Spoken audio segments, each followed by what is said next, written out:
I've always been interested in real-world problems.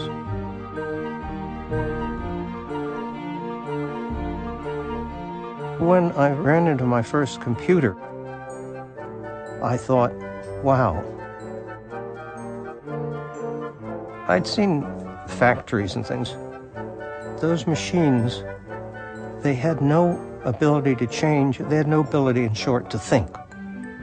That was the missing element.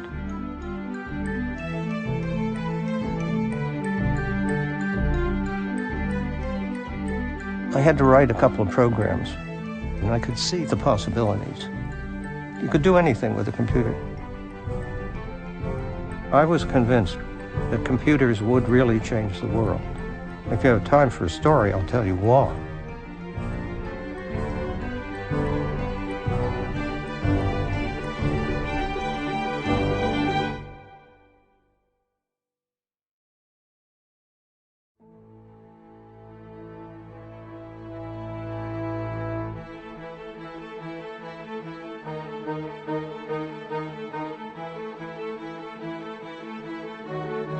In the late 50s, all of IBM's existing product lines were running out of steam, principally because they didn't have enough memory. Customers had discovered that they needed more memory than they had installed on their machines, and the machines couldn't address any more memory. The basic concept was that we would replace all the existing product lines. In January of 1961, we had a day-long winter carnival in which corporate brass came and listened to our plan, and almost everybody thought that was a good plan except Senior Vice President Van Leersen. And he went home that night and brought in a new person called Bob Evans and told him, if this plan is right, make it happen, and if it's wrong, change it. And so we fought for 6 months. The plan I was arguing for was something we could do now. The plan he was arguing for was something that would involve waiting until first shipments in 1965. We went with his plan, and it turned out to be a winner. Bob called a meeting of all the engineering managers up at Saratoga Springs to reorganize the lab and set up all new projects, kill all the old projects. To my utter amazement, he asked me if I would take the new product line under his reorganization. I was stunned. We had been scrapping back and forth, and here he is offering me the crown jewels.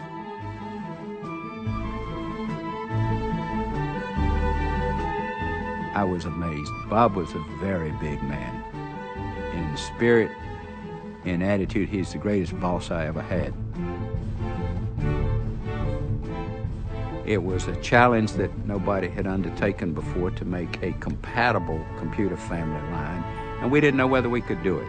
There was a Fortune magazine article in the fall of '66 called IBM's $5 billion Gamble. The computer business must have been 70 or 80% of the company at that point. And we were putting it all at risk. It was hard.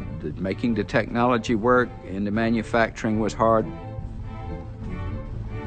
But you're proud to be working for leadership that's willing to step out and say, we'll take this adventure on, and if we win big, and if we lose big. My purpose this morning is to discuss with you the technical aspects of the announcement. I think this might be useful because the magnitude of this is somewhat bewildering. We made a general-purpose product line to use the same machine for all kinds of applications.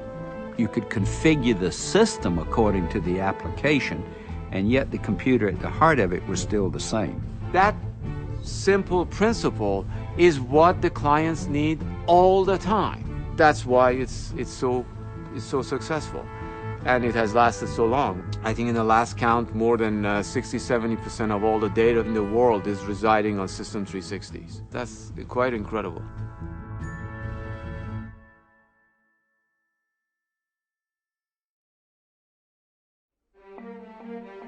60 years ago, an IBM salesman by the name of Blair Smith was on an airplane with the president of American Airlines, whose name was C.R. Smith. And they said, hey, we got the same last names, and they got to talking.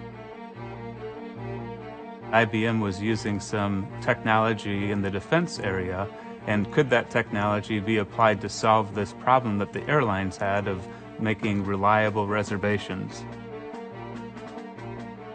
At the time, it was a manual process.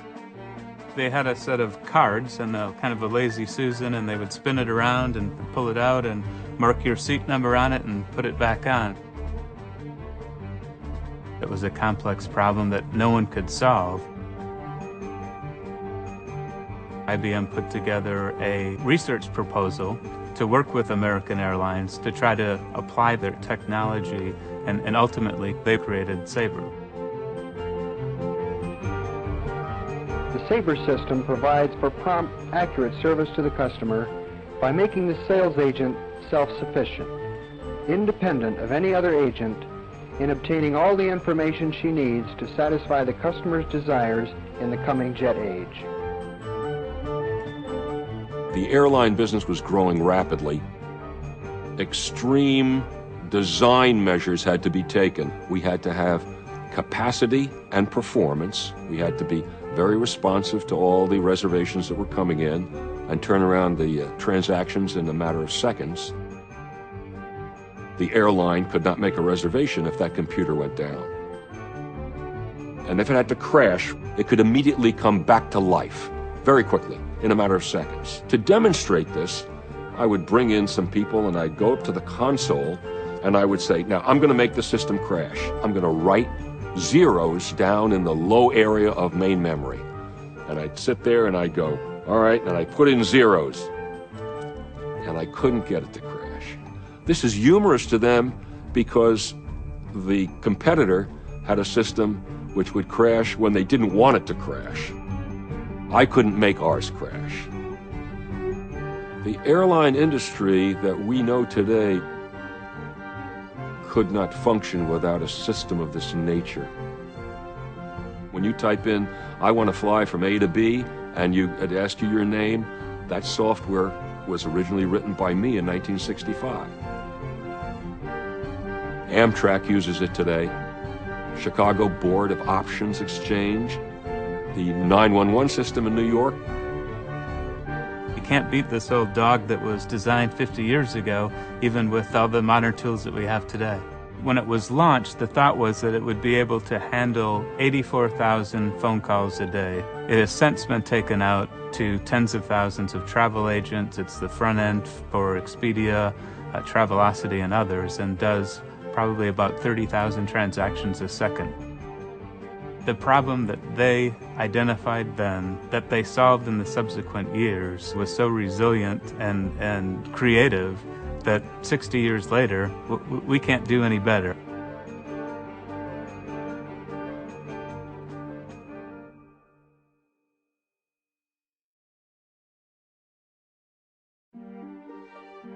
Policy letter number 4 is really kind of a way of describing what is going on within the IBM culture.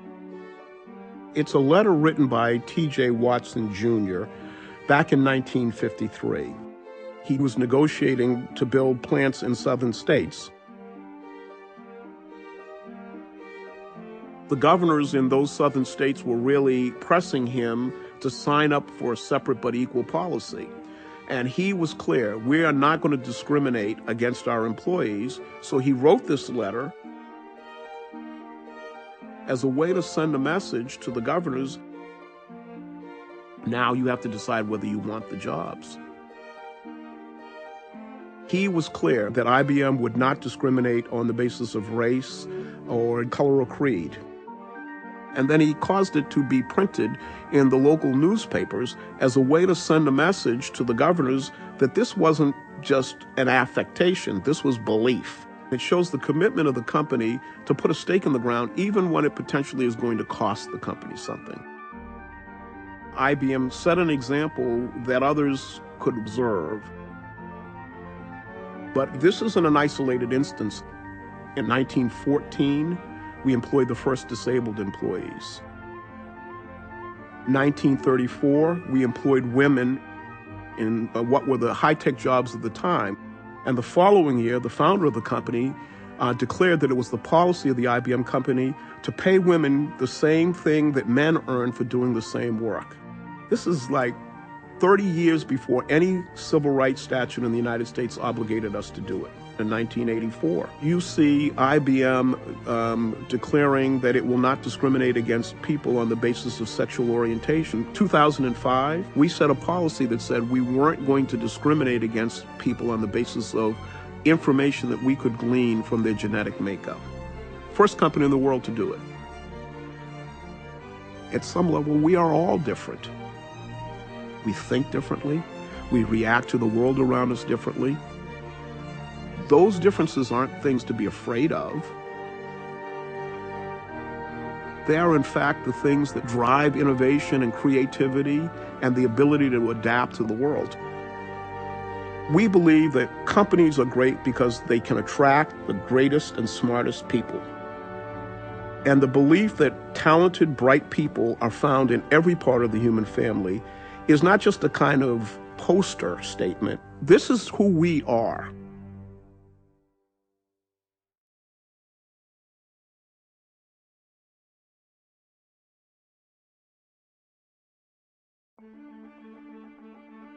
In the late 60s, the grocery industry decided to begin to think about putting scanners in grocery stores.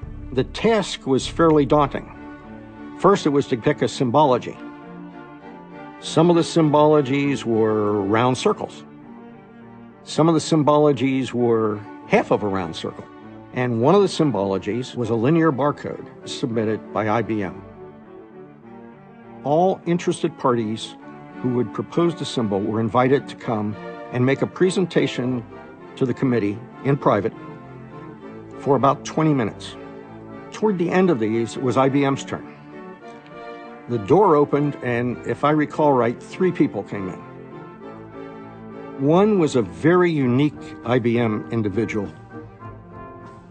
He didn't look to me like the kind of IBM people that I had been associated with. If I recall right, his suit may have been brown, but he did one of the most incredible jobs you will have ever seen. He had his mind around economics. He had his mind around the symbology.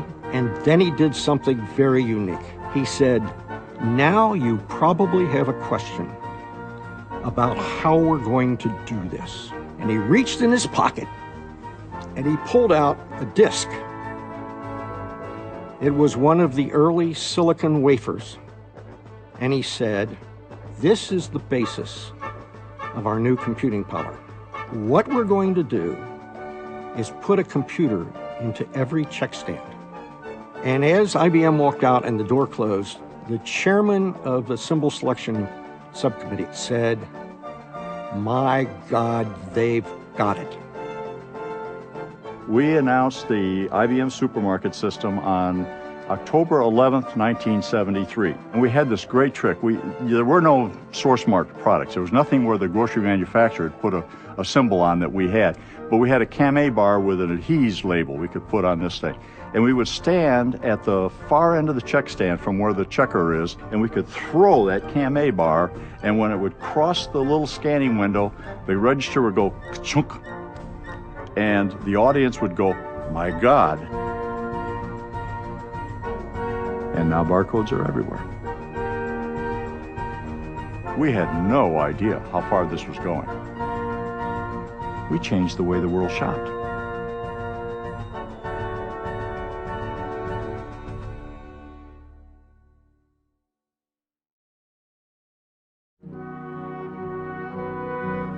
I believe that this nation should commit itself to achieving the goal before this decade is out of landing a man on the moon and returning him safely to the earth.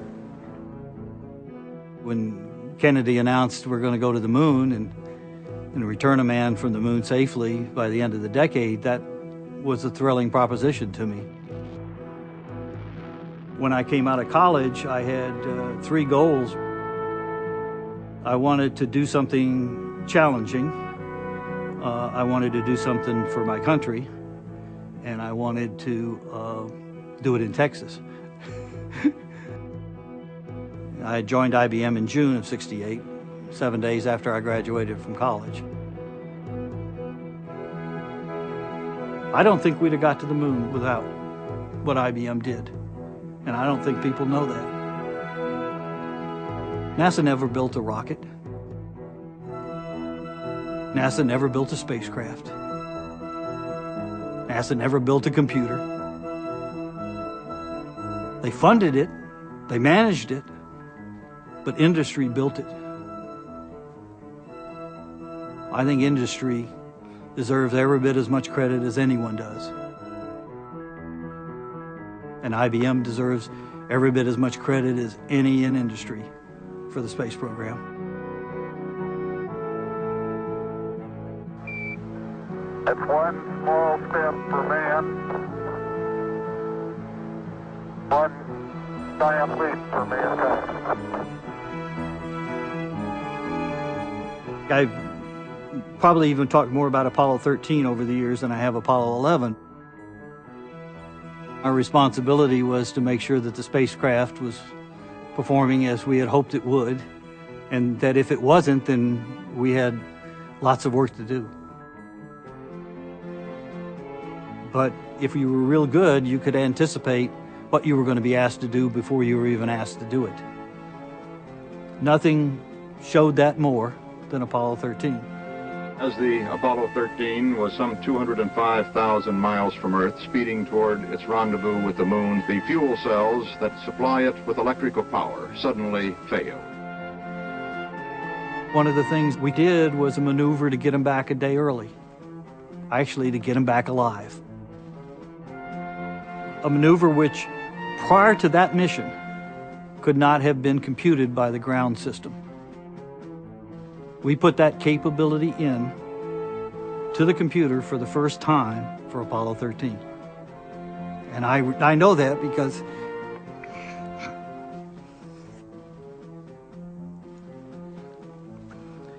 it was my office mate and I that did that.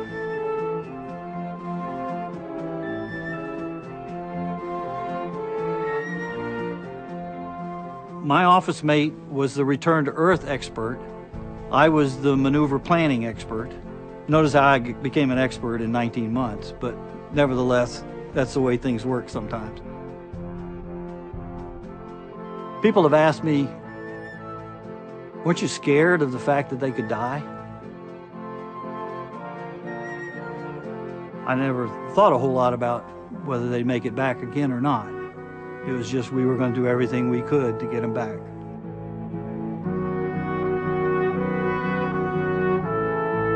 We all were in it together. And we got to see whether a bunch of stuff that we did, that we hoped we'd never use, actually worked when we had to use it. And it did. And a lot of that was done by IBMers.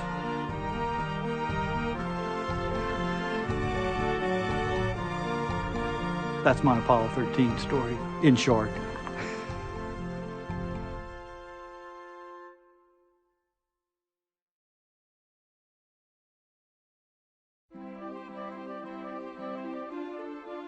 We were selected to go work on a top secret project. Our mission was to get a product into the market in a year using off-the-shelf components. It became known as the Acorn Project because we knew that the mighty oak would grow. There was about 10, 13 of us. We said we could build this. It's not a big deal. 12 of us that designed it, yeah. The 12 engineers. The dirty dozen. We would celebrate together and eat together. No, I don't think any of us slept together, but but we would do just about everything else together. We would be at work late. We trusted each other. It was a tight-knit family. We were all young and energetic, didn't know what we couldn't do. They asked me to do some work on the color graphics card and video for the PC. I said, sure, why not? You know, it sounded like fun. I'm the mother of the motherboard. It's kind of the thing that holds the whole computer together and conducts the orchestra of the computer. And I designed it. Pretty good for a girl, huh? We started in August and we shipped the first prototype to Microsoft by Thanksgiving. That was unheard of. We built something, that everybody wanted and everybody could use and everybody could afford. But we actually wanted to build something that we could use, that we would have, that the designers could actually do something with. I always wanted to build a faster Pac-Man game, so that was part of the test case. Would it run Pac-Man? Anybody came in the office, saw us playing games, we said, we're testing. They were testing the machine, Today, I'm pleased to tell you that we're introducing the IBM personal computer. Today's announcement will take its place among such historic events as the introduction of the punch card, direct access storage devices, and network technology. We didn't just design a computer, we created an industry. The name IBM personal computer, we all said, oh, it's so boring. We wanted something really vibrant and special. It was evidently a pretty smart name. We sold 250,000 by the end of the year. We did nothing but chase demand literally for years in the PC business. It was wonderful. It was a long run. We had a very long, successful run in the business. It made the world smaller.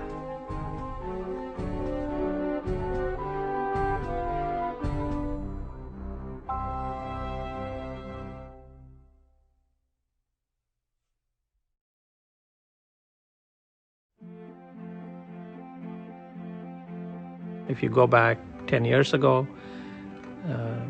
technology to decode the human genome had just occurred. There was a rush of ideas in this field. What would you do with such information? Spencer Wells at National Geographic came to us and proposed the idea that what if we could go look at human population all around the planet and look for what is it that makes us similar? And how far back in time and ancestry do you have to go to reconstruct the entire human family tree? We basically use DNA as a tool to study ancient human migrations. How recently did we leave Africa? What were the routes that we took as we moved into Asia? How many people could have made it across the Bering Land Bridge into the Americas? These big kind of anthropological questions. This whole notion that if you look beneath the surface, we're virtually identical. 99.9% identical, in fact.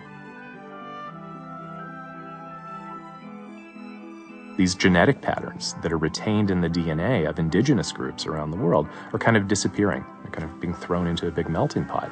A good thing socially, perhaps, but it makes our work really tough.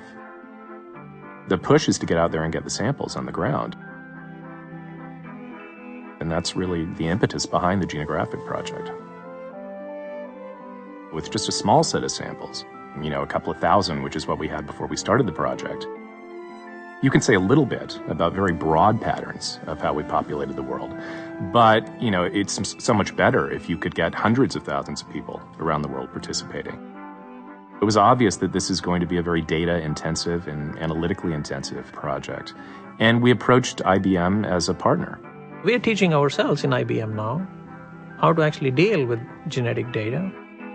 I do imagine a future which is very much personalized in healthcare, not just how you cure a disease, but also in how you live your own life. It's not going to be a one-size-fits-all world in the future. I see a way in which the more we know about the individuals, the more tailored and customized life will be for them. I can imagine such a world, but I don't think we are there yet. I want to make such a world.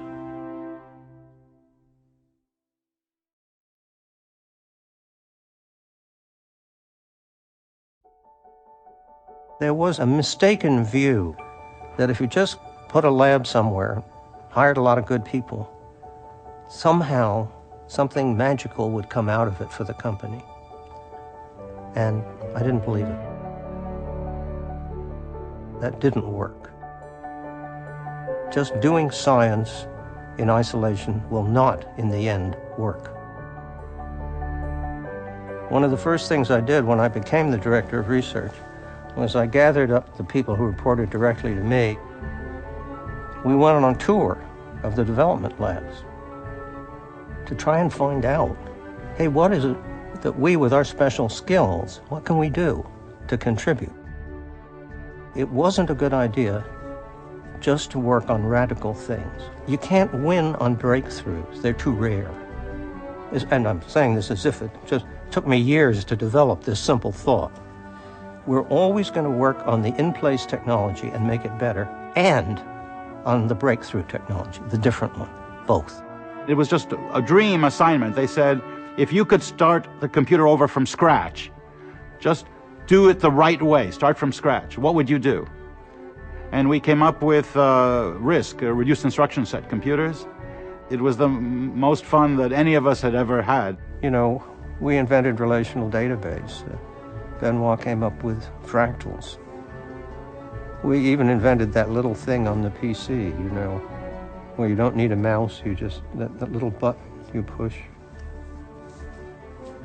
Anyway, they made millions of them.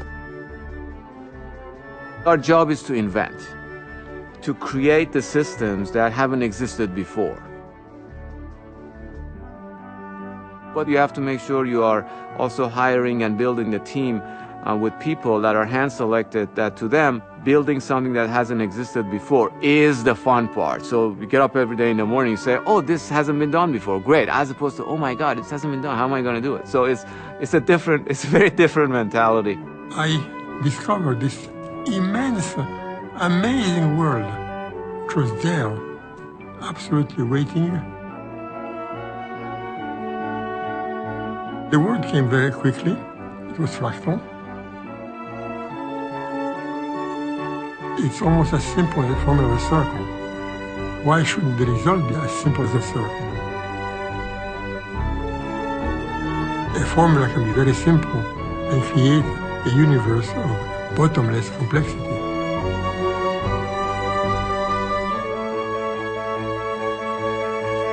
Like, I don't know, a curtain opening.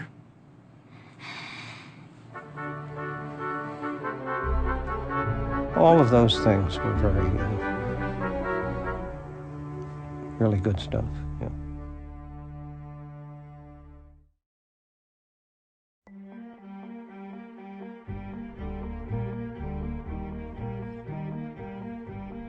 You look at the innovations and progress that have occurred in the industry over the last 100 years that IBM has existed.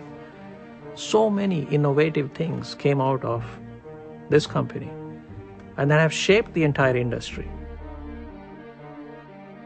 On many occasions, I wonder, how come we are having so much fun? When will it end? But it doesn't seem to end. IBM is really about the people.